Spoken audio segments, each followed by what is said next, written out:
चंपावत जिले के डीएम नवनीत पांडे का व्हाट्सएप अकाउंट हो गया हैक। इस खबर ने प्रशासनिक अधिकारियों में खलबली मचा दी है।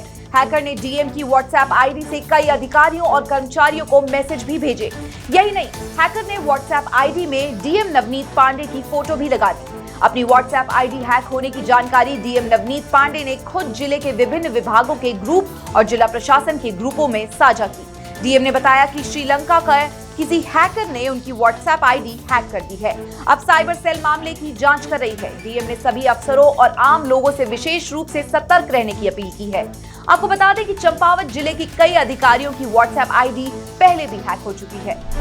उत्तराखंड में एआई यानी कि आर्टिफिशियल इंटेलिजेंस की मदद से लोगों को कंगाल कर रहे साइबर ठग। हर दिन 58 लोगों को लग रहा है चूना।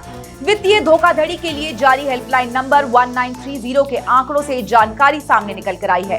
आंकड़ों के मुताबिक अक्टूबर 2023 से मार्च 2024 तक 6 महीने में 10,600 साइबर ठगी के मामले सामने आए हैं। यानी हर दिन औसतन 58 लोगों को साइबर ठग लूट रहे हैं। इन 6 महीनों में ठगों ने 46 करोड़ रुपए की ठगी की। इनमें से साइबर थाना पुलिस ने 4.25 करोड़ रुपए की धनराशि खातों में होल्ड करवाई है। साइबर ठग आर्टिफिशियल इंटेलिजेंस की मदद से आवाज बदलकर ठगी की घटनाओं को अंजाम दे रहे हैं, जो एक बड़ी चुनौती है। उत्तराखंड बोर्ड की 10वीं की परीक्षा में टॉपर रही प्रियांशी रावत को डमी स्कूल से परीक्षा देनी पड़ी। ये जानकारी सामने आने के बाद मामले की जांच के आदेश दिए गए हैं। पिथौरागढ़ की बेटी प्रियांशी रावत ने 10वीं की बोर्ड परीक्षा में 100% अंक हासिल कर उत्तराखंड ही नहीं यूपी का भी रिकॉर्ड तोड़ डाला है। लेकिन प्रियांशी जिस स्कूल में पढ़ती थी उस स्कूल को 10वीं की मान्यता नहीं थी। स्कूल में प्रियांशी के पढ़ने की व्यवस्था थी, लेकिन उसका पंजीकरण जेबीएस जीआईसी गंगोली हाट पिथौरागढ़ से था। विभाग के अधिकारी शुरुआत में प्रियांशी के स्कूल को सरकारी इंटरमीडिएट कॉलेज बता रहे थे, लेकिन अब बताया गया है कि अशासकीय विद्यालय है। मामले में शिक्षा निदेशक महावीर सिंह बिष्ट ने कहा है कि इस पर जांच की जाएगी। विभाग के अधिकारियों के मुताबिक राज्य में कई डमी स्कूल चल रहे हैं। ऋषिकेश कर्णप्रयाग रेलवे प्रोजेक्ट के तहत रामपुर में रेलवे टनल निर्माण के दौरान की जा रही ब्लास्टिंग से आसपास के गांव दहशत में हैं। वजह, कई घरों में ब्लास्टिंग से दरारें पड़ रही हैं। रामपुर के प्राइमरी स्कूल में भी इसका असर देखने को मिल रहा है। ब्लास्टिंग के चलते कभी भी स्कूल की छत से मलबा गिरने का खतरा बना हुआ है। इलाके के लोगों का कहना है कि रात के समय टनल में भारी ब्लास्टिंग की जाती है, जिससे मजबूर होकर उन्हें अपने घरों से बाहर निकलकर रात बितानी पड़ती है। ग्रामीणों का ये भी आरोप है कि कई बार इसकी शिकायत रेलवे परियोजना का जिम्मा संभाल रही कंपनी L&T के अधिकारियों से की गई है, लेकिन ध्यान नहीं दिया गया। ग्रामीण अब आंदोलन की चेतावनी दे रहे हैं। दरारें पड़ी है यहाँ पे, विद्यालय में दरारें पड़ी है, और जब टनल के अंदर जब विस्फोट होता है तो बड़ा भयंकर होता है। बच्चे कभी कभी बाहर भी निकल जाते हैं इस तरह से, और डर का माहौल है एक प्रकार से। शासन को इस पर भी ध्यान देना चाहिए। अगर नहीं दिया जाता है तो थोड़ी देर के बाद होगा क्या, काम बंद कर दिया जाएगा। इससे ज़्यादा और जनता क्या कर सकती है। जनता के पास एक ही हथियार है कि वो असहयोग करे और शांतिपूर्ण माहौल पे लड़ाई नहीं करेंगे, झगड़ा नहीं करेंगे, रास्ता बंद कर देंगे बस। बेटा हम तो बहुत परेशान हो यहाँ पर।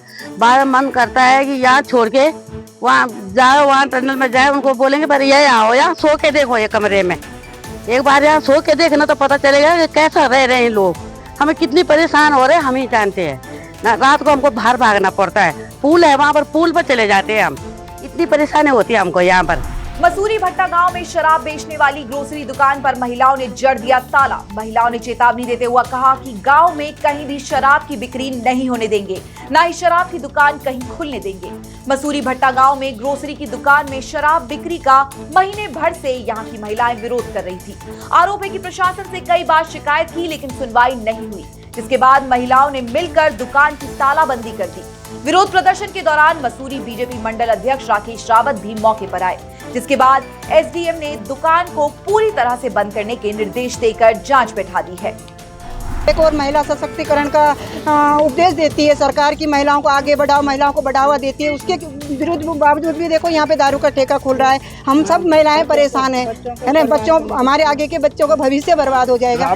जैसे हमें जानकारी मिली कि ये दुकान यहाँ पे खुल रही है तो मैंने एसडीएम साहब से बात करी। एसडीएम साहब को कहा कि बगल में ही हॉस्पिटल भी है और बगल में ही चुनावी मतदान केंद्र भी है और बगल में ही स्कूल भी है, कहीं ना कहीं ये नियम के अंतर्गत नहीं आता है। तो उन्होंने तुरंत दुकान को बंद करने के आदेश दिए हैं। पूर्व सीएम और कांग्रेस नेता हरीश रावत ने ईवीएम स्ट्रांग रूम की व्यवस्था पर सवाल खड़े किए हैं। सोशल मीडिया पर पोस्ट कर हरीश रावत ने कहा कि देहरादून के रायपुर स्टेडियम में मजदूर के वेश में कुछ लोग स्ट्रांग रूम के आसपास आराम से टहलते आते जाते दिखाई दे रहे हैं। इससे सरकार की नीयत में खोट नजर आता है। हरीश रावत के सवालों पर बीजेपी का भी जवाब आया है। बीजेपी कह रही है कि कांग्रेस हार के बहाने खोज रही है।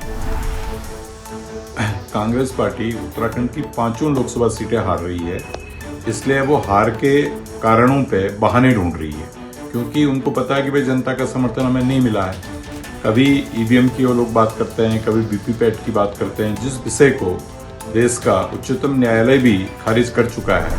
उत्तराखंड की 5 लोकसभा सीटों पर 19 अप्रैल को पहले चरण में मतदान हुआ था, जिसके बाद ईवीएम को स्ट्रांग रूम में पहुंचा दिया गया।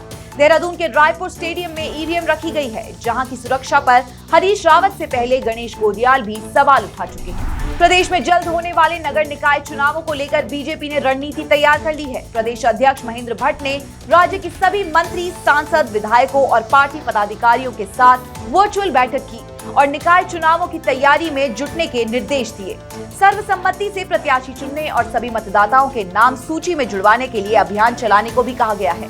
महेंद्र भट्ट के मुताबिक निकाय चुनाव स्थानीय मुद्दों पर लड़े जाएंगे। निकाय चुनाव में दावेदारी के लिए पार्टी में आवेदन अनिवार्य होगा।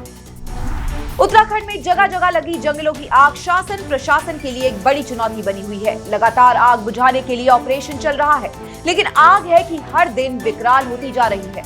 पिछले 24 घंटे में 40 जगह जंगलों में आग की नई घटनाएं रिपोर्ट की गई। उत्तरकाशी के गंगा और यमुना घाटी के जंगल भी आग के चपेट में आ चुके हैं। अल्मोड़ा में आग बुझाते वक्त एक व्यक्ति की मौत होने की और 3 लोगों के झुलसने की खबर है। जंगलों के धुएं से लोगों को स्वास्थ्य से जुड़ी परेशानियां भी हो रही है। इस फायर सीजन में आग की घटनाएं बढ़कर अब 828 हो गई हैं। करीब 1000 हेक्टेयर एरिया में आग ने तांडव मचाया है और इस आग से करीब 24 लाख रुपए के नुकसान का अनुमान है।